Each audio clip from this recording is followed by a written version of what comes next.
Hi అండి, అందరూ ఎలా ఉన్నారు? ముందుగా అందరికీ శ్రీరామనవమి శుభాకాంక్షలు ఇన్ అడ్వాన్స్. లాస్ట్ ఇయర్ మీకు నా వీడియోస్లోనే చూస్తే కనుక మా దంపతుల చేతుల మీదుగా ఆ సీతారాముల కళ్యాణం జరిపించామండి. ఎంతో most memorable day for our lifes అనమాట. వీకెండ్ పడడం, అట్లా కళ్యాణం మా చేతుల మీదుగా జరిపించడం అన్నది మాకు ఎంతో జ్ఞాపకం. అంటే లైక్ మోస్ట్ హ్యాపీ మూమెంట్స్ అంటాం కదా, అందులో వన్ ఆఫ్ ద మూమెంట్స్ అది. ఈ ఏడాది కూడా వెళ్దాము ఏదైనా కుదిరితే అనుకున్నాం, కానీ వర్కింగ్ డేస్ అస్సలు మాకు వర్కింగ్ డేస్ ఆల్మోస్ట్ కుదరదండి. మా హస్బెండ్ కూడా చాలా బిజీగా ఉన్నారు. సరే పోన్లే ఎక్కడించైనా దండం పెట్టేసుకుందామని అనుకున్నాం, కానీ లక్కీగా మా సిస్టర్ అంటే మా తోటికోడలు వాళ్ళ రెండవ మేనమామ గారు ఈరోజు మొదలుకొని, అంటే రేపు శ్రీరామనవమి అయినా కూడా ఈరోజు 26వ తారీఖు నుంచి 26, 27, 28, 29, 30 5 days మహాసామ్రాజ్య పట్టాభిషేకం అనే కార్యక్రమం చేపట్టారండి. ఫాలోడ్ బై ఆయన 70th బర్త్డే, అదే భీమరథ శాంతి అంటాం కదా, 70th బర్త్డే అని. అంటే 60th బర్త్డేని షష్ఠపూర్తి అంటాం కదా, 70th బర్త్డేని భీమరథ శాంతి అంటాము. ఫాలోడ్ బై లక్షవత్తుల నోము అనమాట. సో ఇదంతా చాలా పెద్ద కార్యక్రమం అండి. సో ఆయన 5 days ఇది చేస్తున్నారు. సో ఇలాంటి కార్యక్రమాలు చేయనైనా చేయాలి, చూడనైనా చూడాలి. సో చేయడం అంటే ఈ వయసులో ఇప్పుడున్న సిచ్యువేషన్స్లో మేము చేయలేకపోవచ్చు, బట్ మమ్మల్ని 5 days ఇన్వైట్ చేశారు. 5 days అటెండ్ అవ్వలేకపోయినా weekend followed by Saturday Sunday వచ్చే వీకెండ్స్ వెళ్ళి ఆ కార్యక్రమాన్ని చూసి జయప్రదం చేయాలి, తరించాలి అని మేము అట్లా అట్లీస్ట్ ఏదో ఒక హ్యాపీనెస్, మన చేతుల మీద కళ్యాణం జరగకపోయినా అలాంటి పెద్ద కార్యక్రమం చూస్తున్నామనే హ్యాపీనెస్ తోటి మనం ఈరోజు వీడియోని స్టార్ట్ చేద్దామండి.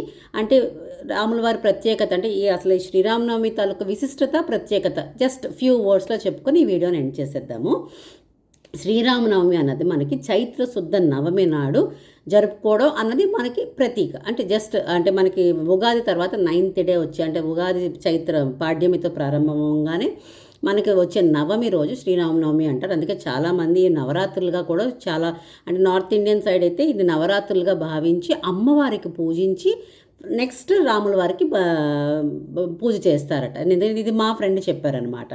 సో ఇది బేసికల్గా 9th day ఆఫ్ చైత్రమాసం, ఫస్ట్ 9th day ఆఫ్ చైత్రమాసాన్ని మనం శ్రీరామనవమిగా జరుపుకుంటూ ఉంటాం. శ్రీ మహావిష్ణువు 7వ అవతారం అయిన శ్రీరాముని అవతారంగా జన్మించడం ఇదే రోజునటండి. అలాగే త్రేతాయుగంలో రాముడు పునర్వసు నక్షత్రం కర్కాటక లగ్నం మధ్యాహ్నం 12 గంటలకు జన్మించారని పెద్దలందరూ చెప్తూ ఉంటారు. అందుకనే ఈ రోజున సీతారాముల కళ్యాణం, శ్రీరామ పట్టాభిషేకం అలాంటివన్నీ చేస్తూ రామస్మరణతో రోజంతా గడిపితే ఎన్నో శుభాలు కలుగుతాయని మన పెద్దలందరూ చెప్తున్నారండి. అలాగే ఈ శ్రీరామనవమి విశిష్టతలు 5 points, బేసిక్ 5 pointsగా చెప్పుకుంటే గనక అందులో ఫస్ట్ పాయింట్ శ్రీరాముడు జన్మించిన రోజు కావడంతో పాటు సీతారాముల కళ్యాణం, అలాగే అరణ్యవాసం తర్వాత శ్రీరాముడు పట్టాభిషిక్తుడైన రోజు కూడా ఇదే రోజని చాలామంది చెప్తూ ఉంటారు. అది ఫస్ట్ పాయింట్. ఇక సెకండ్ పాయింట్కి వస్తే శ్రీరాముడు సత్యవాక పరిపాలకుడు, అంటే ఓన్లీ ట్రూత్ చెప్పే అతను కదండి, నిజాలు చెప్పే అతను, అలాగే ధర్మమూర్తి అయిన అతను కాబట్టి ఆయన ఆదర్శ జీవితాన్ని స్మరించుకుంటూ ఈ రోజుని మనం సెలబ్రేట్ చేసుకుంటూ ఉంటాం. అంటే he's always a truth teller కదండి. సో అతన్ని స్మరించుకుంటూ ఈ రోజున మనం శ్రీరామనవమి కూడా జరుపుకుంటూ ఉంటాం. అంటే ఇవన్నీ తెలిసినవే, కానీ ఇంకా విశిష్టతగా చెప్పుకోవాలనుకుంటే ఇలా 5 pointsగా డివైడ్ చేసుకుంటే ఇది సెకండ్ పాయింట్ అండి. ఇక థర్డ్ పాయింట్ వచ్చి ఇదే రోజున దేవాలయాల్లోని ఇళ్లల్లోని కుదిరితే శ్రీరాముల వాళ్ళ కళ్యాణం కూడా జరుపుతూ ఉంటారండి. నాకు తెలిసి ఆల్మోస్ట్ ఒక 10 years బ్యాక్ అనుకుంటాను, మా సిస్టర్ వాళ్ళ ఇంట్లో కూడా శ్రీరాముల వాళ్ళ కళ్యాణం జరిపించారండి. చాలా బాగా జరిగింది. అండ్ మాకు అప్పుడు తలంబ్రాలు పోసినప్పుడు ఇచ్చే ముత్యాలు కూడా మాకు ఇచ్చారు. ఇప్పటికీ మేము ఏదో రకంగా మేము సూత్రాల్లో అవి కలిపి యాడ్ చేసుకుని దానికి మళ్ళీ వెండి తీగ కట్టించి కూడా మాకు ఇచ్చారు. సో మేము రెగ్యులర్గా అలా వేసుకున్నాం. ఎందుకంటే అది రాముల వారి ప్రసాదంగా మేము స్వీకరించి అది మేము రెగ్యులర్గా వేసుకుంటున్నామండి. అంత హ్యాపీనెస్. మళ్ళీ అలాంటి రోజు మళ్ళీ ఈ 5 daysలో మా రిలేటివ్స్ ఒకరు మహాసామ్రాజ్య పట్టాభిషేకం చేస్తున్నారు అన్నప్పుడు చాలా హ్యాపీ ఫీల్ అవుతున్నామండి. ఇక నెక్స్ట్ అంటే ఫోర్త్ విశేషత వచ్చేటప్పటికి దీన్ని అభిజిత్ ముహూర్తం అంటారు కదండి. అంటే మధ్యాహ్నం 12 గంటల సమయంలో, అంటే దీన్ని అభిజిత్ ముహూర్తంలో శ్రీరాముడు జన్మించారు కాబట్టి ఆ సమయంలో ప్రత్యేక పూజలు చేస్తుంటారటండి. సో చూసారు కదండి, శ్రీరామనవమి నాకు విశిష్టతలు 1 by 1 రాసుకుంటుంటే ఓహో ఇన్ని ఉన్నాయా అని అనిపిస్తుంది, అని తెలిసినవే. బట్ ఎందుకు అని సడన్గా అడిగినప్పుడు ఎవ్వరూ చెప్పలేమండి. అందుకనే నేను ఇలా తెలుసుకొని చెప్తున్నాను అన్నమాట. ఇంకా లాస్ట్ పాయింట్ ఏంటంటే రామనామ స్మరణ. అంతకు మించి ఏం లేదండి.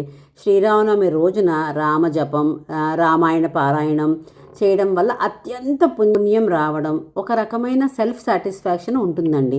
ఇవే సింపుల్గా చెప్పుకోవాలంటే శ్రీరామనవమి తాలూకు విశిష్టతలండి. అందులోనూ ఈ శ్రీరామనవమి నాడు నైవేద్యాలు, ప్రసాదాలు అంటే హడావుడి పడిపోయి నూనె ఐటమ్స్ ఇవేం అవసరం లేదండి. చక్కగా శ్రీరాముల వారికి ఏంటి కావాలి అని అంటే వడపప్పు, పానకం, వెరీ ఈజీ ప్రసాదాలండి, నైవేద్యాలు చాలా చక్కగా త్వరగా అయిపోతాయి. పెసరపప్పు నానబెట్టి మనం పూజ అంతా చేసుకున్నప్పుడు అయిపోతుంది వడపప్పుకి. దాన్నే వడపప్పు అంటాం. పానకం ఏముంది, ఇంత మిరియాల పొడి, కొంచెం బెల్లం వాటర్లో వేస్తే తులసి ఆకులతో డన్. Very simple నైవేద్యాలండి. రాముల వారికి ఇంతకన్నా మనం హైరానా పడిపోయి చేయడమే తప్పితే ఈయనకి ఈ రెండు చేస్తే మహాప్రీతటండి.